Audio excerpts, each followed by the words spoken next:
So overall, I would avoid hiring like interns. I would avoid hiring like your little brother to help you fulfill orders. I would avoid hiring like just that friend because you just need a body. Like you're investing time, energy, and money into anyone that you hire. And if you hire that person, you want them to stick around. I can't tell you how many interns I hired that we trained, they did a good job, and they weren't really interested in working with us long term. Every business is unique. But the ups and downs we experience as we launch and run our businesses are pretty similar. We're Harmon Brothers, the team behind Pooping Unicorns and other weird but successful video ads you've probably seen. We help businesses grow through unforgettable video marketing, and we're no stranger to tricky situations. In fact, we embrace them. The goal of this podcast is to show how your crappy circumstances could be the golden opportunity that leads to your next success. You're watching Poop to Gold. Hey, what's up, guys? This is James Dayton, creative director and owner here at Harmon Brothers, and we are on with the Nathan Hirsch. What's the best title to give you? Just the best hard-hitting title. You're an outsourcing expert, genius. I'm very hesitant. I think the rest of our audience are nervous of the word guru. But what's a great way to give you the most prestigious title that you deserve here, Nathan? Oh man, I wouldn't call myself a guru or a genius, but just serial entrepreneur. I mean, I love being an entrepreneur. I love starting businesses, helping businesses. We're looking to partner and invest in some different small businesses this year. So I'm just all about entrepreneurship. He kills it in basically everything, and you've been going at this point for over 10 years, correct? Yeah. I've never had a real job. I had some internships in college, going into college, but just been an entrepreneur. So that's the nature of being self-employed, right? Is we're unemployed on a daily basis and we love it, right? Right. Yeah. I don't think I'm employable. So Nathan hails from Massachusetts. He's done a stint in Winter Park, Florida, and recently moved to Denver, correct? Yeah, just got to Denver here 2 weeks. I don't even have furniture in this house yet. Well, it sure looks nice. It's better decorated than my place right now. So good for you. And well read, according to your backdrop. So appreciate you, man. Okay, well, let's get right into the killer, no filler. Here on this podcast, we want to jump right into the hard-hitting facts that every entrepreneur wants to know so that you can quickly move your business forward and skip the business school if you can. I'm not suggesting that necessarily, but once you listen to Nathan, I don't see why you need to go at this point. So, Nathan, one of your biggest core competencies is assisting people with virtual assistants specifically. And entrepreneurs have no idea, especially in the early phases, why a virtual assistant is so imperative, so necessary, and so paramount for their business.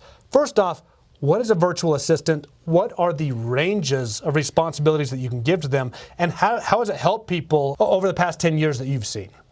Yeah, and to take a step back, I think one of the things that I learned early on is you have to be able to hire well if you want to grow your business. I mean, I lost all my hair back when I was in my young 20s just from making terrible hires that just made my business go in circles. And a lot of people, they preach marketing, they preach finance and all this stuff, but it doesn't matter. If you can't hire people, your business is not going to grow. And I had to hire people when I was pretty young. I was in college. No one really took me seriously. College kids were very unreliable. So I got into the virtual assistant world. And after spending years in there, that's when I started to really figure it out. It changed my life forever. And now that's when I teach other people about VAs through outsource schools. So think of 3 different types of people you can hire. You've got followers, you've got doers, and you got experts. So followers, $5 to $10 an hour, usually non-US. They're there to follow your systems, your processes. It could be lead generation, inbox management. We have VAs who will manage our Facebook group. You can do all these things, but you can't just hire a VA and say, hey, I don't know how to run Facebook ads. Go run my Facebook ads. That's not going to work out very well for you. They have to live within your system, within your company's architecture, correct? You have to have the systems and the processes. You have to know how to do it, or at least be able to come up with a rough template of the process that the VA can take and make better. You're not hiring someone who's bringing their own expertise and skill set. They might have years of experience being a customer service rep, but the way that you do customer service is way different than someone else doing customer service. And so those followers are the virtual assistants. The doers are more like the graphic designers, writers, the specialists, and then the experts are the high-level consultants, agencies that bring their own expertise, experience, game plan, strategy to the table. And you said there are 3 tiers. So there's the followers, and then what are the other 2 tiers? So the followers are the virtual assistants to follow your systems, your processes. The doers are the second tier. Those are like the freelancers, the specialists.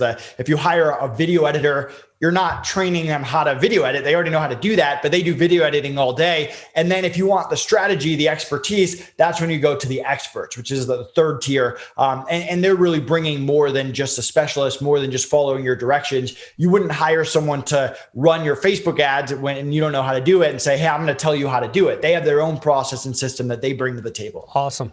Nathan, your timing is so perfect. Just last week, we had a leadership retreat. Here's the thing. I used to own my own company that was purchased by Harmon Brothers called Jamestown Films, right? And for the longest time, it was just me.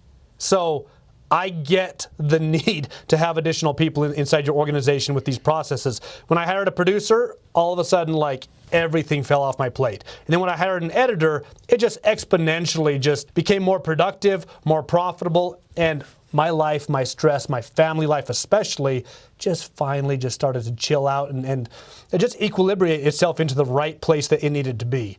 These virtual assistants, what is the typical single person or dual person partnership need right out the gate with a virtual assistant? Like, how can this help them? Yeah, that's always the most difficult question to answer, right? Because people want to hear, oh, you should hire someone for inbox management or you should hire someone for lead generation first. But it's really different depending on where you are for each business. And we live in a pretty incredible time. I mean, you can hire people from all over the world, different skill sets, different price points. They don't have to be in your town or the towns around you. You don't need an office to put them in, and you don't even have to hire them full time. I've had VAs that were 5 hours a week, 1 hour a month. Like, you have pure flexibility to use people. So if you're a newer entrepreneur, whenever I start a company, and I start companies with $5,000 or less, I start them pretty lean. I usually start with a 5 to 10 hour a week virtual assistant, and they're doing stuff like running my inbox, managing my calendar, keeping my focus on what's so important in that first 6 months, which is growing the business, partnership strategies, getting those initial sales. When you get a little bit bigger, you can start using VAs for outreach and to actually get you customers, like lead generation, podcast outreach, influencer outreach, partnerships. And I actually would wake up every day to an email from my virtual assistant of podcasts to go on, blogs to reach out to. And then when you get even bigger than that and you have sales and you have those marketing functions coming in, then you got to get your operations in tune. You got to have VAs that can do fulfillment, that can do customer service, that can do a lot of the stuff that don't necessarily make you money, but you have to do those things if you want to be able to produce for your clients. So it just depends where you are as a business owner. Now, these virtual assistants, are they just typically overseas, or do you have VAs that happen here in the US as well? So everything we teach in Outsource School applies no matter where you hire from. You can hire US, India, Philippines. I personally hire from the Philippines and hire non-US. I hire rock stars there. They're between $5 and $10 an hour. And there's a lot of reasons that there are benefits from hiring from the Philippines. But my overall advice to people hiring VAs is you don't want to go out and hire like 2 people from the Philippines, 2 people from India, 2 people from South Africa. You're just adding a lot of extra work to your plate, especially if you've never hired a VA before. Different time zones, different cultures, they have to communicate with each other. So if you're going to hire a VA non-US, which I recommend at least trying out, then the Philippines is a great place to start. It's so interesting because you are going to be playing in a different time zone with these guys. So every once in a while, when our plate gets full, we go to what's called the bench here at Harmon Brothers, which means that we've got our outside freelancers that we go to first for graphic design or motion graphics or whatever that is. But every once in a while, we completely fill all the plates, right? And so every once in a while, I've got to hit Upwork and I've got to go find a graphics designer who's in Serbia or Ukraine or whatever that is. And I've personally experienced that time zone difference, depending on how the person works, can either be fantastic or can be the biggest nightmare in the world. How do you date people and vet people so that it's this seamless workflow for you specifically? Yeah, and the thing I'll add there is when you're dealing with creatives, I kind of put creatives in a whole nother category. They deserve that. We deserve that. That's fine. What you really want to do over time is build a Rolodex of reliable people you can go to. Like every time you have a graphic design project, you don't want to go to Upwork or Fiverr or FreeUp. You want to have 2 or 3 designers you can always go to, 2 or 3 writers, 2 or 3 video editors. And that's kind of what we've done over time. And it jumps from business to business. Like if you have multiple different businesses and you have video editors you can go to that are trustworthy, that hit due dates, that know what you want, that just makes everything a lot easier. And really what we learned the hard way when you're hiring either VAs or freelancers is not just to focus on experience. I think a lot of people get caught up on the 5-star reviews, what other projects they've worked on. That's one part of the equation, but we have what we call our care interview process, which is communication, attitude, red flags, and experience. So experience is part of it, but we actually spend time making sure they can communicate at a high level, which is very important, especially if you're hiring non-US. We make sure they have the attitude qualities that we're looking for in a person and that they're passionate about what they're doing and that they're not just all about the money. And then we look for red flags as we're interviewing them and as we're onboarding them of, hey, what is this person saying that shows me they don't have the experience that we need, they can't communicate the level they want, or they don't have the attitude that we want in our business. And I want to know what a few examples of these red flags are. And by the way, is there an E on that acronym of CARE? Or is it just CAR? No, E is experience. So that. Okay. We started with that at the very beginning. Yeah. Give me a few examples of those red flags you guys look for. Yeah, so we do all our interviews via Slack. It doesn't matter what channel you use. We like to keep it all on a messaging channel. A lot of people will try to do like Zoom calls or voice calls. Like if you're hiring a graphic designer, why do they have to be good on voice calls or audio calls? Like that doesn't make any sense. So what we do need to be able to communicate with them on emails and Slack. So we'll actually interview them there. And if they're taking a long time to respond, that's a red flag. If we're taking a while to get on the same page, that's a red flag. When you're dealing with attitude, people that are very focused on money opposed to being passionate about what they do, people that aren't positive, people that can't handle a little bit of adversity, can't handle being challenged a little bit. Those are the type of people we stay away from. And experience that kind of dives into what exactly are you looking for? Are you looking for a junior developer? Or are you looking for a senior developer? So that's a little bit more depending on what skill you're hiring for. Now, with the people that you do bring into your funnel, and by funnel, I mean the people that you're bringing in as virtual assistants to begin with, do you have a dating phase where you're like, hey, you're going to be in here for 3 months or 6 months before we solidify you in? Or do you just kind of go off a gut feeling and say, you're on, you're one of us now, you seem like a great cultural fit, you're in the gang? How does that work for you guys? Yeah, and I know it's popular in the VA space to do like trial runs and like, hey, you're not really hired, but we're going to test you out. We did that for a while. I mean, when we're dealing with creatives or project-based stuff, we're not just going to hand someone a 30-page website and say, hey, do it, I'll talk to you in 2 months. We're going to say, hey, do 1 page, send it back, we'll give feedback, we'll make sure you can adjust to our feedback, we'll give you 2 more pages. And if it's more of a VA role, we might have a 2-week period where we're training them. We might have a starting rate, maybe if they start at 4 and once they're done training, they hit 5. We try to avoid the, hey, you're not really a part of the team, but we're paying you and we're testing you out. That's usually not the best for like culture and motivation, but we will have a certain training phase and certain things that we expect them to understand and learn, or else we're not going to invest time into them. And part of just being good at hiring in general is noticing when someone's not going to be good in week 2 opposed to month 3, because that can make a gigantic difference in your business. Totally. I want to take just a second and I want to take a step back and I want to strip it all down, right? For any entrepreneur that says a virtual assistant, why, what is that? Just going back to the basics. I know we've already defined this up front, but what are the benefits of going with a virtual assistant out the gate? As soon as you've started a business, what are some of the core benefits you receive immediately, midterm, long-term, maybe as opposed to hiring your neighbor or somebody else that seems competent within your sphere? So overall, I would avoid hiring like interns. I would avoid hiring like your little brother to help you fulfill orders. I would avoid hiring like just that friend because you just need a body. Like you're investing time, energy, and money into anyone that you hire. And if you hire that person, you want them to stick around. I can't tell you how many interns I hired that we trained, they did a good job, and they weren't really interested in working with us long-term. So a VA. And that's a lot of time and money you just put into training. And training can be very costly. And you also have to think of like best case scenario too. So let's say you hire someone in the US for $15 an hour. Not a terrible rate, not an amazing rate. It's a decent rate for a customer service job. How long are they really going to be happy at $15 an hour? Let's say you train them, they're rock star, they're great at their job. They're going to want 20, they're going to want 25 eventually. And then you're kind of in a tough position. Do you drastically overpay for customer service, or do you start all over and waste that training time? Whereas if you hire a good virtual assistant for $5 an hour and they're a rock star and they knock it out of the park, give them 7, give them 8, give them 9. They're going to be with you for a very long time if you treat them well. And as an entrepreneur, your time is everything. You only have X amount of hours in a week. If you're working 80 hours a week, you can only do that for so long before you get burnt out. And a virtual assistant allows you to spend the time that you should be spending on the stuff you should be spending it on, rather than stuck in your inbox, responding to every email, whatever it is that the virtual assistant can take off your plate that you know how to do.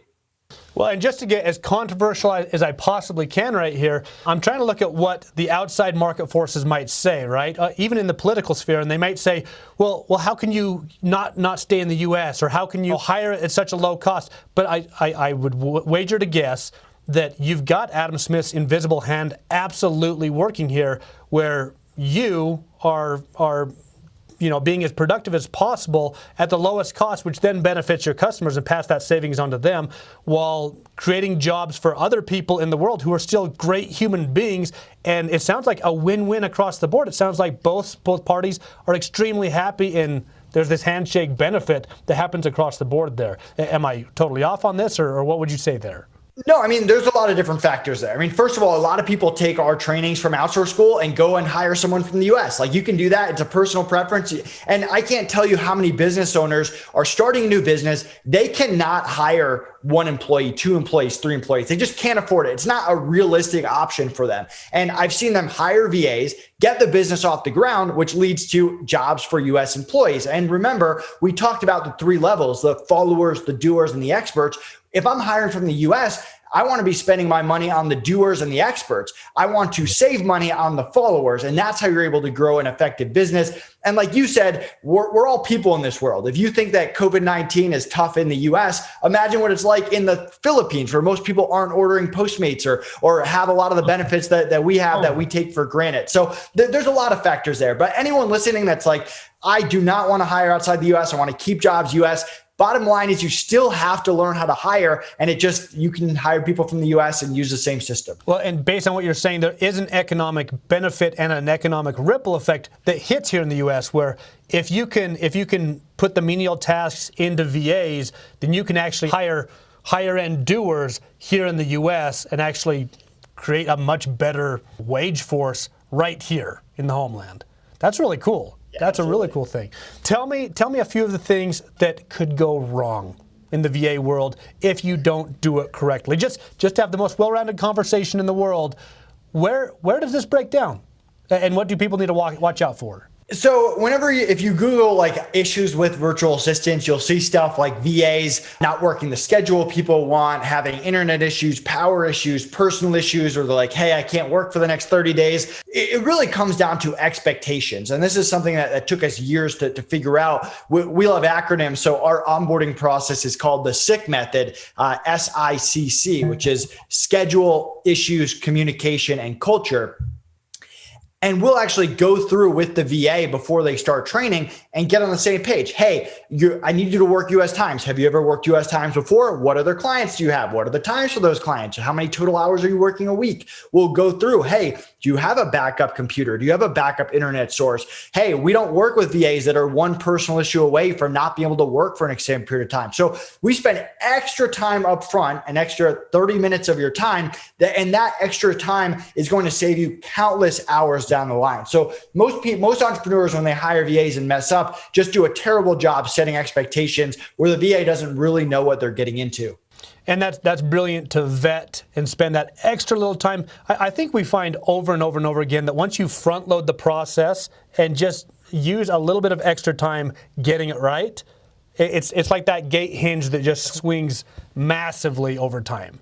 So I think that's great. I mean, you know this from the agency space. If you spend more time onboarding your client, you usually have less issues with that client down the line. Very similar when you're hiring. Absolutely. So for you, building phase, poop to gold, or maybe it's not in the building phase, maybe it was at some point where everything just went wrong and just dropped. What was your poop to gold moment when it seemed like this really wasn't going to pan out as a business for you, and then you turned the corner? What happened? So we'll take it back to my Amazon days. I was an Amazon seller as my first business, but before I started FreeUp. And I had this business where we were working with these manufacturers. I had one manufacturer who's doing 80% of the sales. So I said, you know what? I don't care about the other manufacturers. Let's just work with this one. And then I thought, hey, what if I just hired someone and trained them to run all parts of my business? I'm stressed out. I'm working a lot of hours. So I hired someone and I spent 6 months training them to do all parts of my business. And at first, it was awesome. I had my business on autopilot. I was sleeping better at night. This person was doing everything. We were selling a lot from this manufacturer. And I go on my first vacation in probably over a year. And on the first day of my vacation, the guy quits on me and the manufacturer drops me. So I go from like this ultimate high, hey, I'm this 21-year-old entrepreneur, like crushing it. I'm not going to have to get a job out of college, to let's start this thing all over again. And I learned a very valuable lesson about diversification, a lesson that I still use to this day. And I was luckily able to kind of turn it around from there, reach out to more manufacturers. Eventually, when it was time to hire again, really diversify, have a team for customer service, a team fulfilling orders. If someone quit, you could plug someone else into that team. But it was a very tough lesson to learn as a young entrepreneur. That's awesome. And I think this is the first time in Poop to Gold history where we've had a story that was poop to gold, poop to gold. It was literally just a roller coaster. But I think that's how it is for everybody, the grand majority of us. That's an awesome story. Thank you so much for sharing that. Let me ask one quick question, stepping aside from virtual assistants. Okay, I want you to brag about yourself for just a second, because you sold an 8-figure business. Is that correct? Yeah, at the end of 2019. How long did it take to get there? And besides virtual assistants, give me the top 3 factors that played into that success. Yeah, so we started FreeUp in 2016 with a $5,000 investment. We scaled it to 8 figures in 4 years. We did that with no office, no US employees. The entire business was run by virtual assistants. And we also spent no money on paid ads. And really the key to our business was podcasts. I go on a lot of podcasts. I'm doing a podcast with you right now. I've cut back a little bit since the acquisition, but it was a big key. I mean, if you think about it, I came from the Amazon space where you pay Amazon their 15%. They get all the customers for you, to starting my own website, starting my own brand. I know nothing about marketing. So I just went out and I started going on podcasts. But then I didn't just go on podcasts. I used those podcasts to network with people in the industries that I wanted to be a part of. I built partnerships where we would send customers to them and vice versa. We got a lot of backlinks. It was good for SEO. People started to recognize our brand. It had a snowball effect that led to me getting asked to do more podcasts and guest speaking opportunities. So if you're an entrepreneur listening and you have a small budget, there's no cheaper way to grow your business than going on podcasts. Is it work? Is it time? Of course, but there's a lot of added benefits that the average person doesn't think of. I love that. So podcasts, no ads, and then a lot of backlinking to really boost your CEO, and then you started to become your kind of own brand name through doing that. There's a lot of snowball effect that happened there. What else were you able to do to get in front of eyes, or is that it? Are we listening to like everything that happened that took your exposure from zero to hero? No, I mean, partnerships were a big part of it. So we started off in the Amazon space providing VAs for Amazon sellers. I came from the Amazon space, so that was a pretty good starting point, although later on we expanded past that. But we started off, we would go to every Amazon software company and we'd go to them and say, hey, we don't provide Amazon software. You don't provide Amazon VAs. Let's partner. You send people to us, other people or people that want software, I'll send them to you. And it all kind of goes hand in hand, because a lot of those people would have a podcast and some of them wouldn't. But you build these partnerships where every single quarter you're doing newsletter blasts. We did some VIP networking events together back in the day where you could go to events and everything in between, from YouTube videos to podcasts. And so every single quarter we had hundreds of partners promoting FreeUp, not to mention going on podcasts, getting that evergreen content out there, leading to relationships, which leads to referrals and affiliates and all of that. So it all kind of goes together, but it really started by going on podcasts. I love that. Okay, we're going to go into Power Hour right now. So I want to hear your top, let's say 5 tips of strategies and tips that if an entrepreneur isn't using, they're slowing their trajectory way down? Yeah, so quarterly goals, incredibly important. My business partner and I meet every quarter. We map out the quarter ahead. It's weird how we just didn't do that for the first few years of being an entrepreneur. I don't know how that's possible, but I talked to a lot of entrepreneurs who are not doing that. That planning phase is very important. So that's number one. Number two is you need to have quarterly meetings with every single person on your team. We do one-on-one meetings with every single virtual assistant. We use that as an opportunity to show appreciation, to maybe give them a bonus, to challenge them, to give them feedback, to share the company goals and make sure that we're on the same page. All of that is incredibly important. Number three is figure out what time in the day you are most productive. For me, it's right when I wake up, like the first 2 hours of the day. So those 2 hours, I do the most important thing every single day. I don't spend time like checking Facebook or doing all those other things. Like even if I do nothing else that day, my most important thing is done first thing in the morning. For other people, that could be between 3 and 4 a.m., whatever that time is, make sure that you're maximizing it every single day. 4 is networking. Big fan of networking. I network with a few new entrepreneurs every single week. Over time, you wake up one day and you're like, man, I've met a lot of people. It leads to different opportunities. And don't go out there with like a salesman mentality where every person you network with, you're trying to close the deal. Sometimes I go out just to add value and just to meet other people and learn other people in the space. And the last thing is that whole Dream 100 list that I know Russell Brunson talks about. We were doing that before it was even called that. Really, it's not necessarily about finding like all the Ezra Firestones in the space. It's about saying, hey, who has the communities of my ideal client and how can I work with them? And when you're constantly reaching out to the owners of their communities, whether they have a podcast, a Facebook group, whatever it is, that's a quick way to get in front of thousands of people at once, which is way better than any single lead. Nathan Hirsch, everybody. I'm 35, Nathan's 31. Yet again, I interviewed somebody who's far more successful than me, and it's depressing and inspiring at the same time. Nathan, where can people find you? Yeah, go to outsourceschool.com. You can grab a free trial. We share all our strategies, tactics, secrets that we've learned over the past 10 years of hiring VAs. And you can follow me, Nathan Hirsch, on any social media channel. Okay, you got yourself another follower plus another few thousand. Guys, he is incredible. Follow him, listen to him, and execute on what he's telling you. Nathan, thanks so much for being with us. You are awesome, dude. And yeah, let's stay in touch. It's going to be very fun watching your trajectory. Looking forward to it. Thanks. Hey, thanks so much, man. We'll see you. At Harmon Brothers, we're known for what we call our hero campaigns. These are big nationwide campaigns for brands like Squatty Potty, Poopery, Purple Mattresses, Lumi deodorant, and many others. What makes these campaigns special is that they've helped scale those businesses by tens of millions of dollars each. Now, companies reach out to us on a regular basis wanting a hero campaign. They want that type of growth, they want that type of branding, and they want that type of awareness.